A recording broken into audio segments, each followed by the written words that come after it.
Hi my dear students, welcome to my biology class.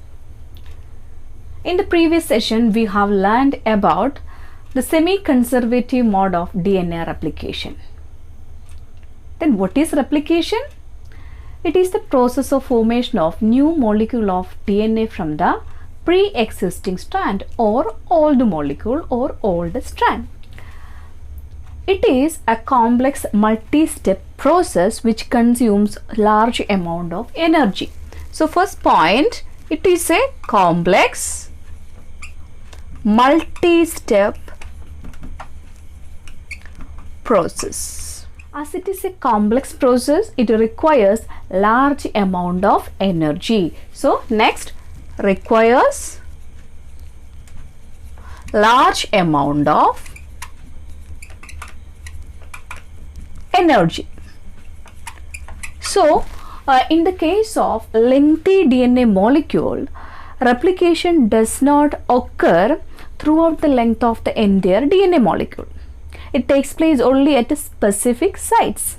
Those sites are known as origin of replication. Next, origin of replication, or it is also known as origin of replication. In prokaryotes, it has only one origin of replication. Only one ori, while the eukaryotes have many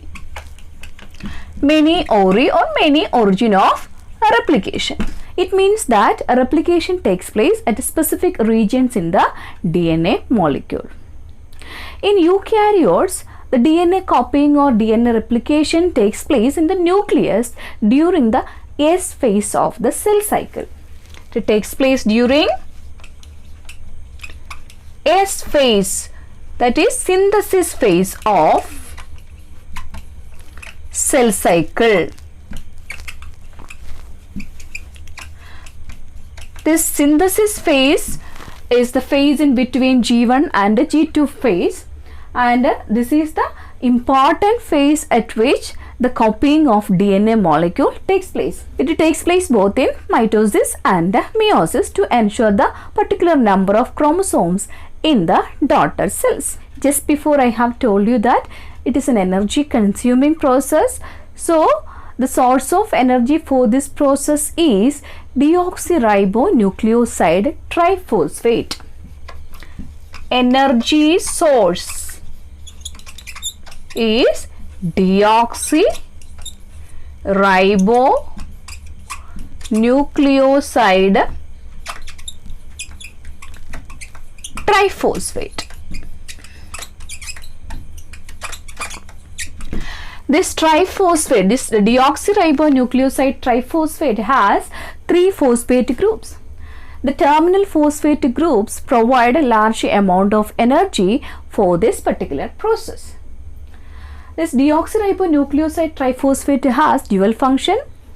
It acts as a substrate. At the same time, it provides energy. So, next point, it acts as substrate.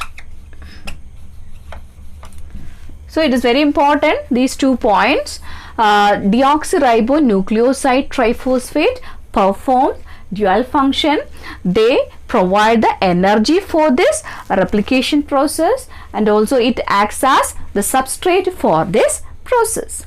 So that's about the common requirements of the replication. The major enzymes that are involved in the replication process are: number 1, helicase;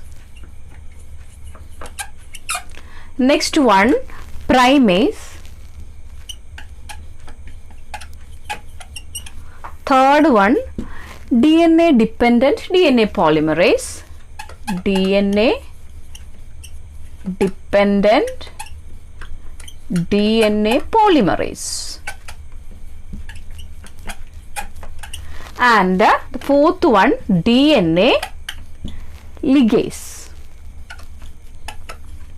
First of all, let's learn about the role of the enzyme helicase.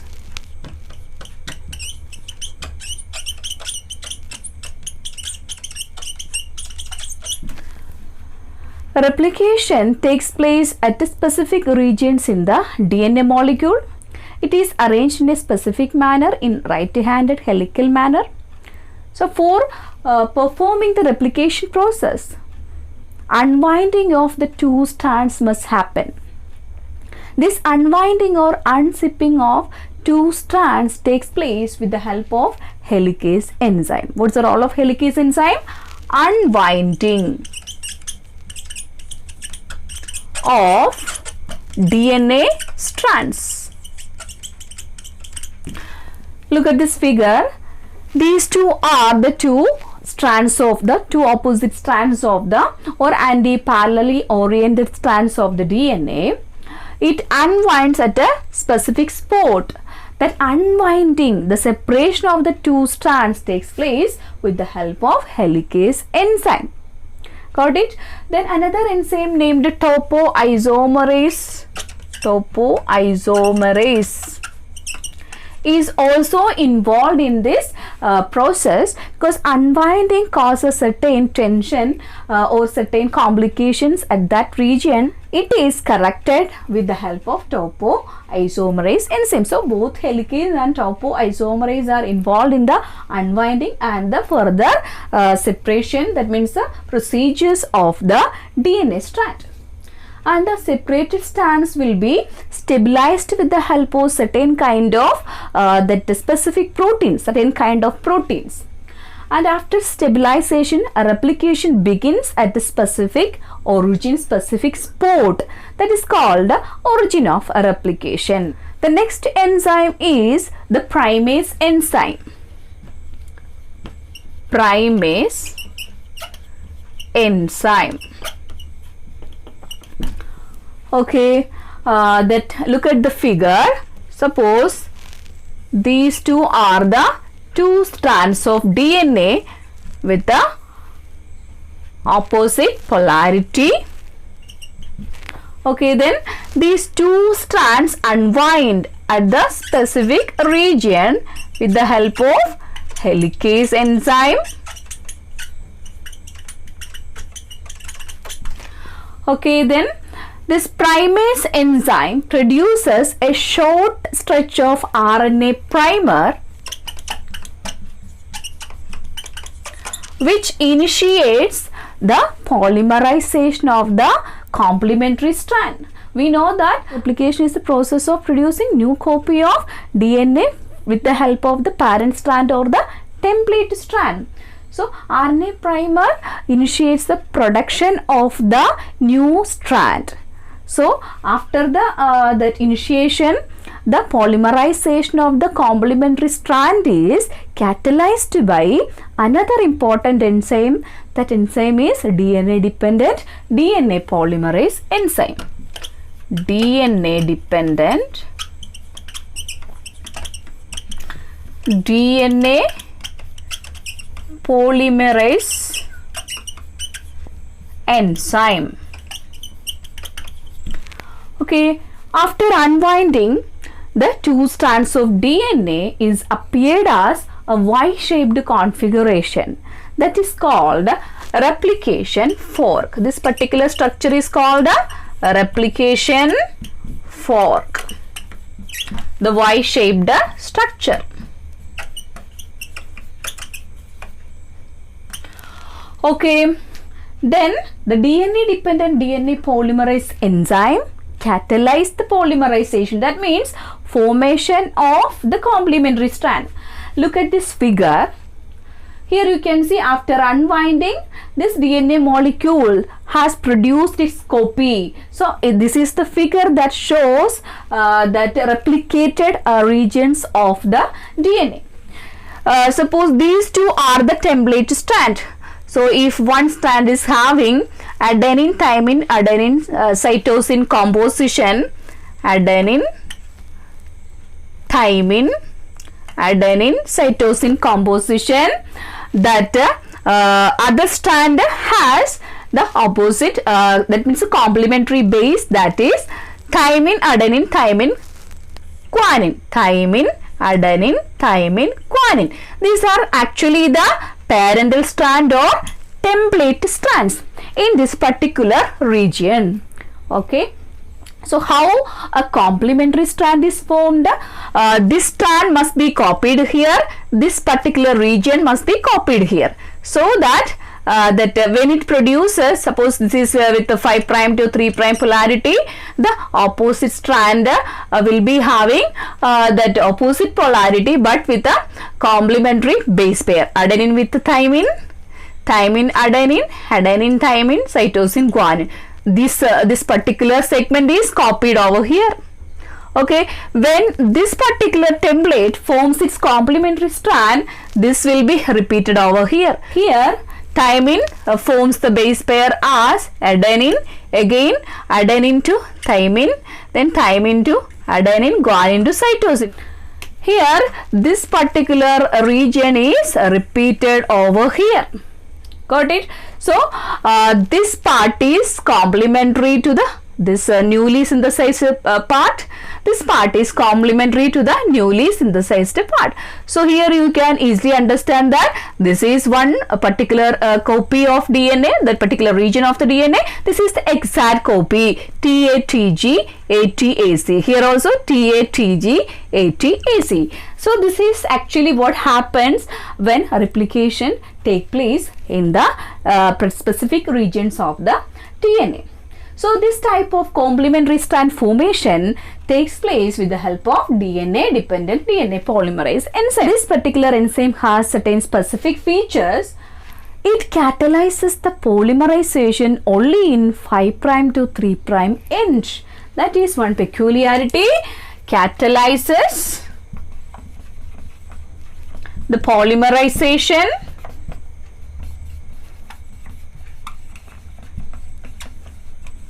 in 5' to 3' end.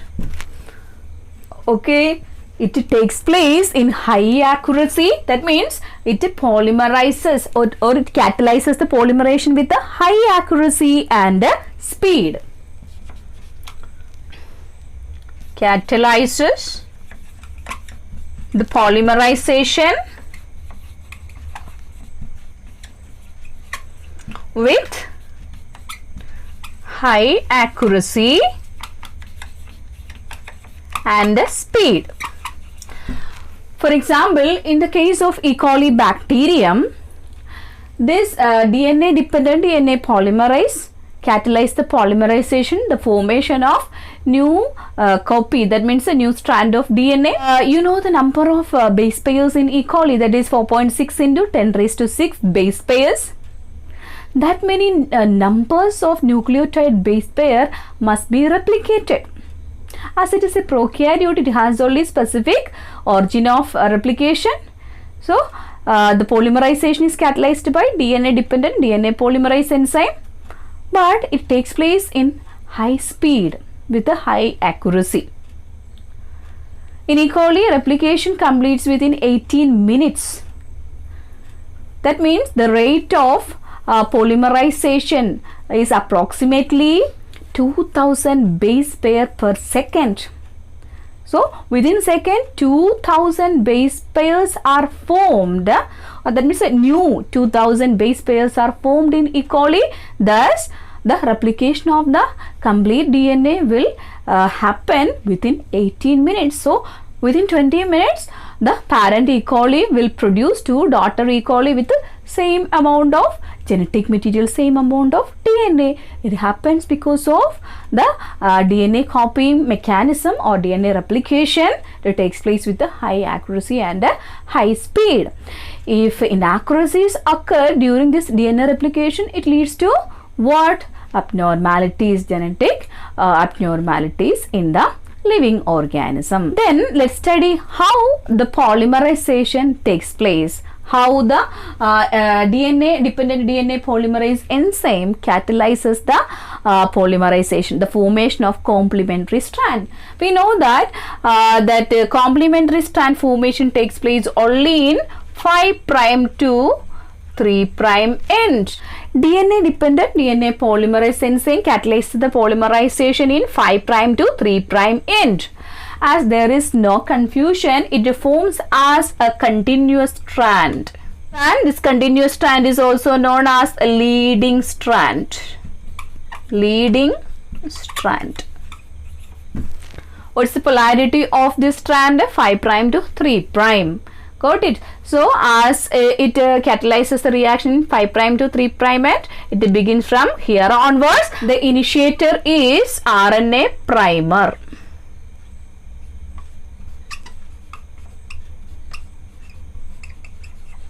The DNA dependent DNA polymerase enzyme catalyzes the polymerization 5' to 3' direction. Then it forms a discontinuous strand in this particular direction. So that it forms as not a continuous strand, it forms as discontinuous strand. Discontinuous.